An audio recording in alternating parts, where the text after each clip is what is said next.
Bienvenidos chicos a esta clase de química.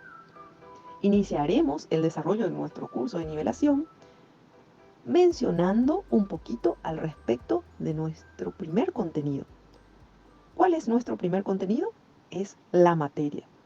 Siempre nos enseñan que la materia es todo lo que ocupa un lugar en el espacio, que tiene masa y que es capaz de interactuar gravitatoriamente. Y de repente nos cuesta un poquito. Fíjense, todo el universo está formado de materia. Entonces, si tenemos en cuenta esto, el origen se dio justo después del Big Bang. La materia está presente en 4 estados: sólido, líquido, gaseoso y plasmático. Este último tiene muchas similitudes con el gaseoso, pero al tener particularidades únicas, lo convierten en la cuarta forma de agregación. Las propiedades de la materia se dividen en dos categorías: generales y características. Las generales se pueden distinguir en la materia de lo que no es. Por ejemplo, la masa. La masa es una característica de la materia, así como la carga eléctrica, el volumen y la temperatura. Estas propiedades son comunes para cualquier sustancia. A su vez, las características son las propiedades particulares mediante las cuales se distingue un tipo de materia de otra. A esta categoría pertenecen la densidad, el color, la dureza, la viscosidad, la conductividad, el punto de fusión, el módulo de compresibilidad y muchas otras. Entonces, ¿de qué está hecha la materia? Los átomos son los bloques constitutivos de la materia. A su vez, los átomos, ¿de qué están formados? Están formados de protones, electrones, neutrones, que tienen carga eléctrica. La carga eléctrica es una característica intrínseca de las partículas que componen la materia. Los protones poseen carga positiva, los electrones carga negativa y los neutrones no tienen carga eléctrica. En el átomo, los protones y electrones se encuentran en igual cantidad. Por lo tanto, el átomo y la materia en general suelen encontrarse en estado neutro. En esta imagen podemos observar un átomo con sus protones y neutrones que van a estar en el núcleo, en el centro mismo. Y los electrones se encuentran en distintos niveles de orbitales alrededor de ese núcleo, girando, ¿sí? ¿Cuáles serían las propiedades de la materia? Existen propiedades generales de la materia. Entre estas propiedades generales de la materia son aquellas que vamos a encontrar que son comunes entre ellas. Por ejemplo, un trozo de madera y uno de metal tienen masa, ocupan un volumen y se encuentran a una determinada temperatura. Masa, peso e inercia hacen referencia a que masa y peso son términos que se confunden con frecuencia. Sin embargo, hay una diferencia fundamental entre ellos. La masa de un cuerpo es la misma, a menos que experimente una pérdida. Pero el peso de ese mismo objeto puede cambiar. Sabemos de que el peso en la Tierra y en la Luna no es el mismo, ya que la gravedad de la Tierra es mucho mayor. Por eso la masa es una cantidad escalar, mientras que el peso es vectorial. Esto significa que el peso de un objeto tiene magnitud, dirección y sentido, porque es la fuerza con que la Tierra o la Luna u otro objeto astronómico, ¿verdad?, va a atraer al objeto hacia su centro. Aquí la dirección y el sentido son hacia el centro, mientras que la magnitud corresponde a la parte numérica. Para expresar la masa tenemos que tener un número y una unidad. Por ejemplo, se habla de 1 kilo de maíz o de 1 tonelada de acero, ¿sí? En el Sistema Internacional de Unidades, SI, la unidad para la masa es el kilogramo. Otra cosa que sabemos con seguridad, por la experiencia que tenemos, es que es más difícil mover objetos muy masivos que a los más ligeros. A estos últimos les resulta más fácil cambiar de movimiento. Se trata de una propiedad de la materia llamada inercia, la cual se mide a través de la masa. Volumen, vamos a ver ahora, ¿qué es volumen? La materia ocupa una cierta cantidad del espacio, la cual no es ocupada por otra materia.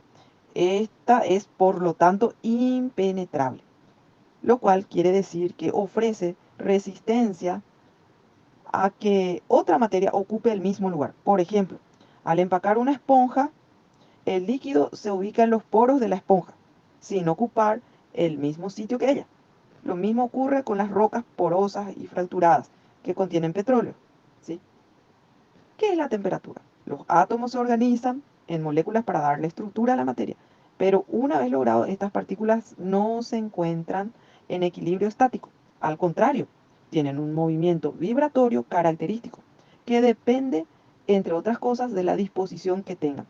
Este movimiento está asociado a la energía interna de la materia, la cual se mide a través de la temperatura. Ahora veremos propiedades características de la materia.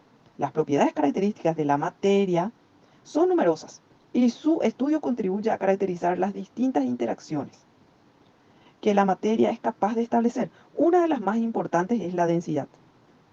Un kilo de hierro y otro de madera pesan lo mismo, pero el kilo de hierro ocupa menos volumen que el kilo de madera.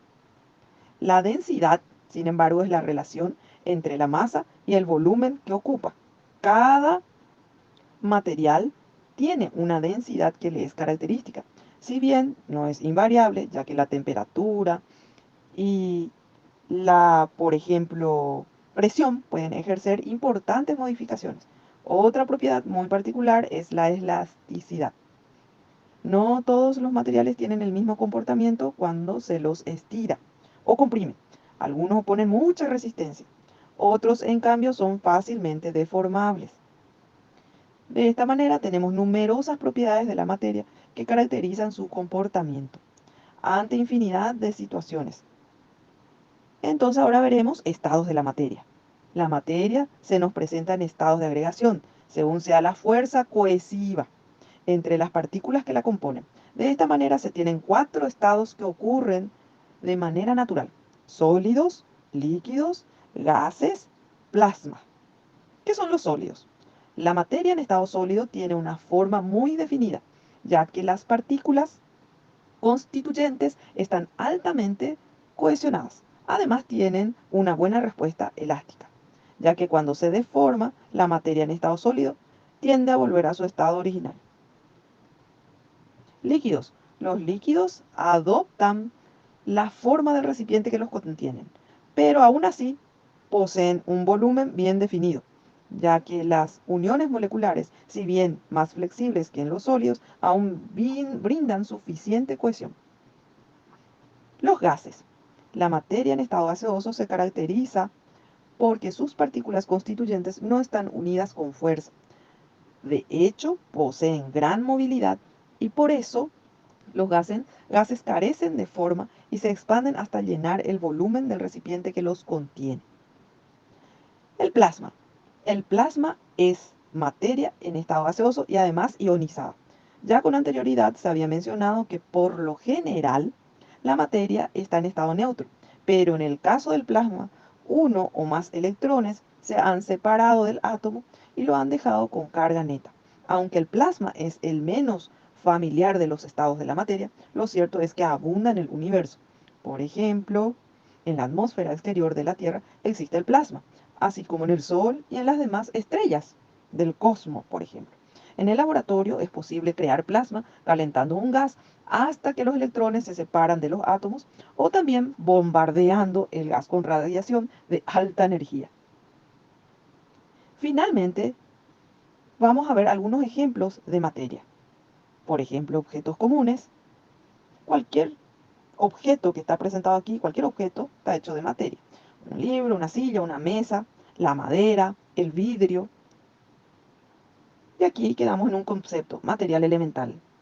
En la materia elemental nos encontramos los elementos que componen la tabla periódica de los elementos, los cuales son la parte más elemental de la materia. Todos los objetos que componen la materia pueden descomponerse en estos elementos pequeños: aluminio, bario, argón, boro, calcio, galio, indio, ¿sí? Entonces, ¿qué es materia orgánica? Materia orgánica es la materia creada por organismos vivientes y basada en la química del carbono, un elemento ligero y con facilidad para formar enlaces covalentes. Los compuestos orgánicos son largas cadenas de moléculas con mucha versatilidad y la vida se sirve de ellos para llevar a cabo sus funciones. Antimateria. ¿Qué es antimateria? Es un tipo de materia en la cual los electrones tienen carga positiva, positrones, y los protones, antiprotones, tienen carga negativa. Y los neutrones, si bien neutros en carga, también tienen su antipartícula llamada antineutrón, hecho de antiquarks. Las partículas de antimateria tienen la misma masa que las de materia y se producen en la naturaleza. En los rayos cósmicos, la radiación que procede del espacio exterior, se han detectado positrones desde 1932 y en los laboratorios se han producido antipartículas de toda clase. Mediante el uso de aceleradores nucleares, inclusive se creó un antiátomo artificial, compuesto de un positrón orbitando a un antiprotón. No perduró durante mucho tiempo, ya que la antimateria se aniquila en presencia de la materia, produciendo energía. Materia oscura. ¿Qué es la materia oscura? La materia de la que se compone la Tierra también se encuentra en el resto del universo. Los núcleos de las estrellas actúan como gigantescos reactores. Entonces, reactores de fisión, por ejemplo, en los cuales se crean continuamente átomos más pesados, ¿sí? Sin embargo, como hemos dicho anteriormente, el comportamiento del universo hace pensar en una densidad mucho mayor de la que se observa.